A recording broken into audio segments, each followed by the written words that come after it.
keseimbangan di laut terancam. Ikan kecil lebih suka junk food ketimbang plankton. Hai Collegers, tahukah kamu bahwa saat ini para ilmuwan sangat khawatir dengan keadaan ekosistem laut? Dengan banyaknya limbah plastik yang tersebar di lautan, ikan kecil kini lebih memilih makanan junk food berupa mikroplastik ketimbang plankton yang merupakan makanan utama mereka. Hal ini akan berdampak buruk pada kelangsungan hidup ikan kecil dan keseimbangan rantai makanan di laut. Demikian hasil studi dari Universitas Uppsala di Swedia yang dipublikasikan dalam jurnal bergengsi Science baru-baru ini. Mikroplastik merupakan fragmen kecil yang berasal dari sampah plastik, termasuk kantong plastik dan limbah kemasan plastik lainnya yang secara bertahap melebur menjadi fragmen-fragmen kecil sehingga tidak dapat terlihat oleh mata telanjang. Selain mikroplastik, ikan kecil juga mengkonsumsi microbeads, suatu partikel kecil dari plastik yang terdapat pada kosmetik dan sabun. Para ahli memperkirakan saat ini terdapat 5 triliun potongan sampah plastik yang mengambang di lautan dunia yang dapat membunuh banyak ikan, dan diprediksi pada tahun 2050 mendatang akan ada lebih banyak plastik di laut daripada ikan. Jika semakin banyak sampah plastik yang dibuang ke laut, maka semakin banyak pula fragmen-fragmen kecil yang akan merusak ekosistem laut.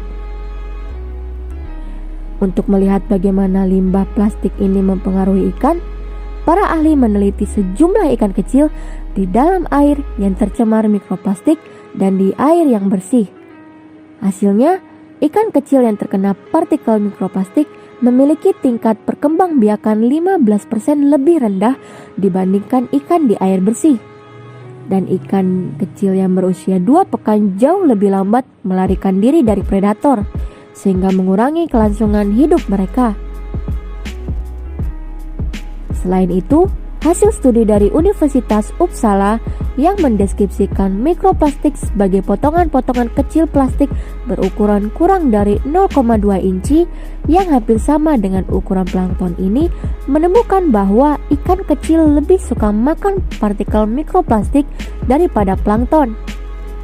Padahal, mikroplastik ini dapat menghambat pertumbuhan dan mengurangi tingkat aktivitas serta membuat mereka lebih rentan terhadap predator. Mikroplastik dan microbeads yang menumpuk di perairan dangkal menjadi penyebab serius yang membuat perhatian dunia, sehingga harus ada larangan kandungan partikel mikroplastik pada produk-produk perawatan dibuang ke laut. Untuk menyelamatkan ekosistem laut, Indonesia yang berdasarkan data tahun 2015 lalu berada di peringkat kedua dunia sebagai negara penghasil sampah plastik terbanyak setelah Cina, dan harus bekerja keras untuk mengurangi jumlah limbah tersebut. Tidak hanya menerapkan kantong plastik berbayar di swalayan, namun juga harus melakukan terobosan-terobosan baru yang lebih efektif.